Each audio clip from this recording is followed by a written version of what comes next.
이 시간을 주께서 또 은혜로운 시간으로 삼아주셔서 주의 말씀이 우리의 신비에 새겨질 수 있게 하시고 말씀의 능력으로 살아갈 수 있도록 역사해 주시옵소서. 예수님의 이름으로 기도하옵나이다. 아멘. 이 바울 사도는 예수님의 부활을 증거하기 위해서 성경이 구약 성경이죠. 예수님의 부활을 어떻게 이야기하고 있는가, 어떻게 예언하고 있는가, 그리고 부활하신 예수님을 목격했던 사람들 그 이야기들을 통해서 예수님의 부활이 역사적인 사건임을 이야기하고 있음을 볼 수 있습니다. 고린도 전서 오늘 말씀을 읽었습니다마는 고린도 교회 안에 부활을 의심하는, 믿으려고 하지 않는 그런 사람들이 있었음을 보게 됩니다. 부활을 의심하는 그들에게 부활의 확실한 증거를, 확실성을 심어주고 싶었던 것이 바울 사도였습니다. 오늘날도 예수님의 부활을 의심하는 그러한 사람이 있을 수 있습니다. 하나님 말씀을 통해서 예수님의 부활에 대한 확신을 갖고 우리도 분명 죽은 자 가운데서 부활하리라, 그 믿음 가지고 살아가는 성도들 되시기를 바랍니다. 고린도전서 15장 12절에 그리스도께서 죽은 자 가운데서 다시 살아나셨다 전파되었거늘 너희 중에 어떤 사람들은 어찌하여 죽은 자 가운데서 부활이 없다 하느냐라고 이야기하고 있습니다. 만일 예수 그리스도의 부활이 사실이 아니라면 우리가 믿는 믿음도 헛된 것이고 주를 위해서 고난에 동참할 이유가 없을 것입니다. 그러나 예수 그리스도의 부활은 확실한 것입니다. 예수 그리스도께서 부활의 첫 열매가 되셨기 때문에 우리 또한 부활에 참여하게 될 줄로 믿습니다. 첫째로 말씀드리고 싶은 것은 예수님은 성경대로 죽으시고 성경대로 부활하셨다 하는 것입니다. 고린도전서 15장 3절과 4절에 내가 받은 것을 먼저 너에게 전하였노니 이는 성경대로 그리스도께서 우리 죄를 위하여 죽으시고 장사 지낸 바 되셨다가 성경대로 사흘 만에 다시 살아나사라고 말씀합니다. 성경대로 죽으시고 성경대로 다시 살아나셨다. 예수 그리스도께서 하나님 말씀대로 죽으시고 부활하셨습니다. 부활하신 것을 예수님께서 베드로에게도 보이시고 게바라 일컬어지는 베드로에게 보여주시고 12 제자들에게 보여주시고 500여 명이나 되는 많은 사람들에게 보여주시고 야고보에게도 보여주시고 바울에게도 보여주셨다라고 성경은 말씀하고 있습니다. 고린도전서 15장 5절에서 9절에 보면 게바에게 보이시고 후에 12 제자에게와 그 후에 500여 형제에게 일시에 보이셨나니 그 중에 지금까지 대다수는 살아있고 어떤 사람은 잠들었으며 그 후에 야고보에게 보이셨으며 그 후에 모든 사도에게와 맨 나중에 만삭되지 못하여 난 자 같은 내게도 보이셨느니라 라고 말씀합니다. 예수 그리스도의 부활은 확실한 증거들이 있음을 알 수가 있습니다. 두 번째는 그리스도인들의 부활에 대한 말씀을 하고 있습니다. 예수 그리스도께서 죽은 자 가운데서 부활하심과 같이 그리스도인들도 순식간에 부활에 참여하게 되리라는 말씀입니다. 51절과 52절에 보라 내가 너희에게 비밀을 말하노니 우리가 다 잠잘 것이 아니요 마지막 나팔에 순식간에 호련히 다 변화되리니 나팔 소리가 나매 죽은 자들이 속지 아니할 것으로 다시 살아나고 우리도 변화되리라. 아멘. 아멘이십니다.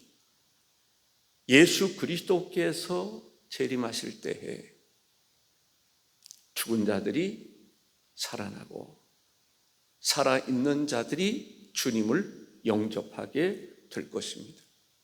순식간에 이러한 일들이 일어날 것을 말씀하고 있습니다.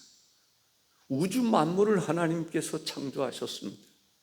그러한 놀라운 역사가 다시 일어날 터인데 죽은 자들이 다시 부활하게 될 것이다 라고 하는 말씀입니다. 우리의 육신은 썩어질 수밖에 없습니다. 태어나면 어떻게 보면 죽음을 향해 나가는 것입니다. 늙어지고 성장이라고 하는 그러한 이야기를 합니다마는 늙어지고 결국은 죽게 되는 것입니다. 썩게 된다라는 얘기죠. 그런데 썩은 몸이 다시 살아나리라. 썩지 아니할 몸으로 다시 살아나리라 라고 하는 것이 성경의 말씀입니다. 썩지 아니할 몸으로 다시 변화될 것을 말씀하고 있습니다. 오늘 말씀 54절에 보면 이 썩을 것이 썩지 아니함을 입고 이 죽을 것이 죽지 아니함을 입을 때에는 사망을 삼키고 이기리라. 기록된 말씀이 이루어지리라. 사망을 삼키고 이기리라. 사망을 삼키고 이기리라는 말이 무슨 말입니까? 부활할 것을 말씀하고 있는 것입니다. 부활의 능력, 예수 그리스도께서 우리의 죄를 대속해 주시기 위해서 십자가에 달려 죽으셨습니다. 그 예수님이 다시 부활하셨다. 부활의 첫 열매가 되셨다. 부활의 으뜸이 되셨다. 그 다음에 누가 부활에 참여할 것입니까? 예수 그리스도를 구주로 믿는, 부활하신 예수님을 믿는, 부활신앙을 가지고 살아가는 사람들이 예수님과 같이 부활에 참여하게 될 것이다. 신령한 몸을 입을 것이다 말이죠. 놀라운 역사입니다. 그때 그 모습, 우리들이 변화된 모습이 되었을 때 기분이 어떨까요? 와, 기대가 되지 않습니까? 고린도전서 15장 49절에 우리가 흙에 속한 자의 형상을 입은 것 같이 또한 하늘에 속한 이의 형상을 입으리라. 흙의 형상을 입은 것 같이 하늘의 형상을 입을 것이다. 하늘에 속한 하나님의 형상을 입을 것을 말씀하고 있습니다. 우리가 흙으로 사람을 지으셨습니다. 우리의 모습이 있단 말이죠. 이것처럼 하나님의 형상을 입게 될 것이다 라는 거죠. 놀랍지 않습니까? 변화산에서 예수님과 모세와 엘리야를 제자들 베드로와 요한과 야고보가 보고 감동이 됐습니다. 어떻게 이런 일이 있을 수 있나? 정말 흰옷 입은 광채가 나는, 얼굴도 광채가 나고 몸도 광채가 나고, 우리가 여기가 좋사오니 초막셋을 짓고 예수님을 위해서, 모세를 위해서, 엘리야를 위해서 초막셋을 짓고 우리가 여기서 살았으면 좋겠습니다. 우리는 영원한 나라에서 영원토록 주님과 더불어 살아갈 우리가 직접 변화될 몸이 되리라고 성경은 말씀하고 있습니다. 부활에 참여하는 자가 복이 있는 것입니다. 다시 말한다면 이 세상에서 예수 그리스도를 구주로 믿는 사람이 가장 복 있는 사람입니다. 때로는 예수 그리스도를 믿는 사람이 부자와 나사로의 비유에서 볼 수 있는 것처럼 나사로처럼 산다 할지라도 진정한 복은 바로 그 사람의 것입니다. 예수 그리스도를 믿는 것입니다. 그렇기 때문에 우리가 예수 그리스도를 믿는 사람이 때로는 힘들고 고난의 길을 걷는다 할지라도 믿지 아니하는 사람, 호의호식하며 누리며 살아가는 사람을 부러워하지 말아야 될 것은 그들은 영원한 하나님의 영광에 참여할 수 없지만 우리는 하나님 나라에 소망이 있다라고 하는 것입니다. 그 소망에 대한 확신을 갖게 되면 우리의 삶도 변화된 모습으로 바뀔 것이지만 변화된 성도의 삶을 살아가게 된다라고 하는 사실입니다. 요한계시록 20장 6절에 이 첫째 부활에 참여하는 자들은 복이 있고 거룩하도다. 둘째 사망이 그들을 다스리는 권세가 없고 도리어 그들이 하나님과 그리스도의 제사장이 되어 1000년 동안 그리스도와 더불어 왕노릇하리라 했습니다. 우리는 썩지 아니할 몸으로 다시 변화될 것이다. 43절 고린도전서 15장 43절에 보면 영광스러운 몸을 입을 것이다 라고 말씀합니다. 썩지 아니할 몸을 입을 것이고 욕된 곳으로 심고 영광스러운 곳으로 다시 살아나며 약한 곳으로 심고 강한 곳으로 다시 살아나며 라고 말합니다. 44절에 보면 육의 몸으로 심고 신령한 몸으로 다시 살아나나니 라고 말합니다. 썩지 아니할 몸을 입게 될 것입니다.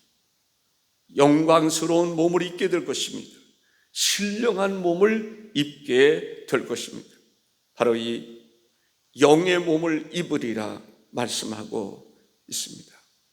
부활의 능력이 우리를 부활하게 하실 것입니다. 그래서 우리가 부활신앙을 갖는 것이 매우 중요하다라는 것입니다.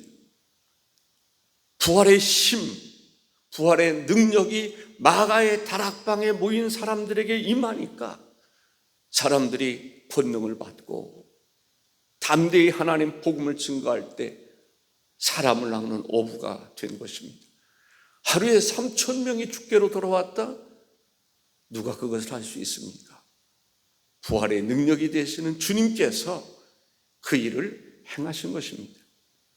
능력 주시는 자 안에서 능치 못함이 없다라고 성경이 말씀하고 있는 것입니다.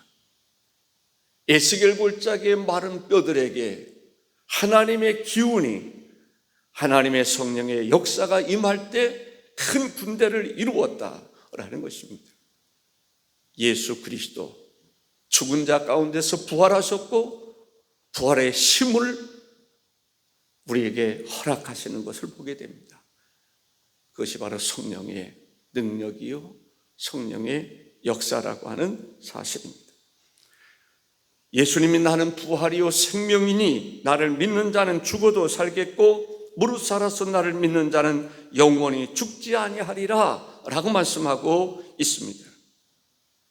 오늘 우리들에게 있어서 부활의 신앙이 중요합니다. 부활의 신앙을 가지고 살아가면 내 인생이 변화가 일어날 줄로 믿습니다. 부활의 신앙을 가지고 살아가는 사람에게는 영원히 죽지 아니하는 썩을 것이 썩지 아니할 것을 입고 영화로운 모습, 영광스러운 모습, 신령한 모습을 입을 뿐만 아니라 이 땅에서도 우리의 삶의 변화가 일어나리라고 하는 사실입니다. 세 번째는 부활을 믿는 사람들은 어떻게 살아갈 것인가라는 것입니다. 부활을 믿는 사람들은 이 땅에서 어떠한 삶을 살아갈 것인가? 견고하며 흔들리지 말아야 된다라고 라고 말합니다. 개역 성경에 보면은 견고하며 흔들리지 말고, 개역 개정판에 보면은 견실하며 흔들리지 말고 항상 주의 일에 더욱 힘쓰는 자들이 되라. 견실하며 견고하며 흔들리지 말아야 돼. 부활신앙을 가지고 있는 사람들은 환난이 와도 핍박이 와도 흔들리지 말아야 된다는 거예요. 견고하여 흔들리지 않는 그러한 신앙생활을 해야 할 줄로 믿습니다. 우리가 반석 위에 집을 지은 사람 이야기가 나오지 않습니까? 반석 위에 집을 지은 사람들의 특징이 뭐예요? 흔들리지 않는다는 거예요. 반석 위에 깊은 뿌리를 내리고 반석에다가 구멍을 뚫고 철근을 박고 거기다 집을 지은 그 집은 흔들리지 않습니다. 먼저 금산에서 어느 집을 보니까 큰 바위가 있는데 그 밑에는 큰 바위가 있어요. 또 그 계곡이 흘러요. 그 위에다가 집을 지었어요. 그래서 그 설교를 할 때마다 그 집이 생각날 때가 있어요. 그 집은 만약에 그 집이 그 반석에 깊은 뿌리를 내리고 예를 들어서 뭐 철근을 심고 거기다가 집을 졌더라면 지진이 일어나도 그 반석이 깨지지 않는 한 그 집은 무너지지 않을 것입니다. 우리의 신앙이 예수 그리스도의 기초 아래 집을 짓는 산 것처럼 흔들리지 말아야 될 줄로 믿습니다. 시험에 넘어지지 말아야 될 줄로 믿습니다. 천국을 향해 가는 그들 헛된 길로 가지 말아야 된다라고 하는 사실입니다. 골로새서 2장 6절과 7절에 이런 말씀이 있습니다. 그리스도 안에서 뿌리를 박아야 된다. 뿌리를 박아야 된다. 반석에 철근을 박는 것처럼 흔들리지 말아야 된다라는 것이죠. 그 안에서 뿌리를 박으며 세움을 받아 교훈을 받은 대로 믿음에 굳게 서서 감사함을 넘치게 하라 그랬습니다. 에베소서 4장 14절에 보면 이는 우리가 이제부터 어린아이가 되지 아니하여 사람의 속임수와 간사한 유혹에 빠져 온갖 교훈의 풍조에 밀려 요동하지 않게 하려 함이라 했습니다. 부활신앙을 가진 사람들은 어떤 삶을 살아야 될 것인가? 흔들지 말아야 된다. 두 번째는 주님의 일을 힘쓰는 사람이 되라. 주의 일에 힘쓰는 사람이 되라 라는 것입니다. 고린도전서 15장 58절에 그러므로 내 사랑하는 형제들아 견실하며 흔들리지 말고 항상 주의 일에 힘쓰는 자들이 되라. 이는 너희 수고가 주 안에서 헛되지 않은 줄 알미라 했습니다. 주님의 일에 힘쓰는 성도들 되시길 바랍니다. 주님의 일에 힘쓰다가 낙심하지 마시기 바랍니다. 포기하지 마시기 바랍니다. 멈추지 마시기 바랍니다. 분명한 상급이 있을 것을 말씀하고 있는 것입니다. 로마서 12장 11절에 보면은 열심을 품고 주를 섬기라 했습니다. 데살로니가전서 4장 1절에 보면은 마땅히 어떻게 행하며 너희가 마땅히 어떻게 행하며 하나님을 기쁘시게 할 수 있는지를 우리에게 배웠으니 곧 너희가 행하는 바라 더욱 많이 힘쓰라. 마땅히 하나님을 기쁘시게 하는 일을 하되 많이 하라. 더욱 많이 힘쓰라 라고 말씀하고 있습니다. 주님은 그렇게 요구할 수 있습니다. 주의 일에 힘쓰는 자가 되라. 하나님은 그렇게 말씀하실 수 있습니다. 그럴 만한 가치가 충분히 있기 때문입니다. 아멘입니까? 우리가 주의 일에 힘써야 할 충분한 이유가 있어요. 그럴 만한 가치가 있다라고 주님이 말씀하시는 거예요. 주님이 그 정도로 말씀하셨다고 한다면 우리는 믿으셔야 되는 줄로 믿습니다. 주님의 일에 힘쓰는 사람이 되라. 더욱 힘쓰는 자가 되라. 그럴 만한 충분한 가치가 있다라고 하는 것입니다. 일을 하다 낙심하지 말아라 라고 말합니다. 포기하지 말아라 라고 말합니다. 갈라디아서 6장 9절에 우리가 선을 행하되 낙심하지 말지니 포기하지 아니하면 때가 이름에 거두리라 했습니다. 또 한 가지 우리가 좋아하는 것이 있죠. 상급이 있다라는 것입니다.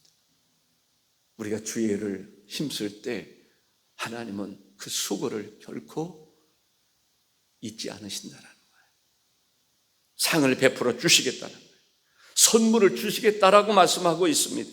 로마서 2장 6절과 7절에 하나님께서 각 사람에게 그 행하신 대로 보응하시되 갚아주신다는 거예요. 참고 선을 행하여 영광과 존귀와 썩지 아니함을 구하는 자에게는 영생으로 하시고, 영생을 주실 뿐만 아니라 영생을 얻게 하는 것, 하나님의 형상을 입고 영원히 사는 것이 하나님이 주시는 보상입니다. 거기서 누릴 수 있는 것은 잃어버린 에덴을 다시 회복하는 것입니다. 아마 에덴 동산보다 더 좋은,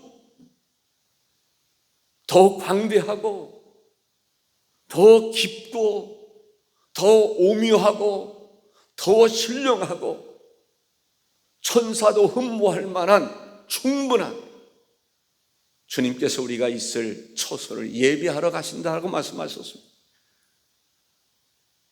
그 성전에, 그 하나님의 나라에, 지성소와 같은 그 하나님의 나라에 들어가지 않으면 슬피 울며 이를 가리라 말씀하고 있습니다.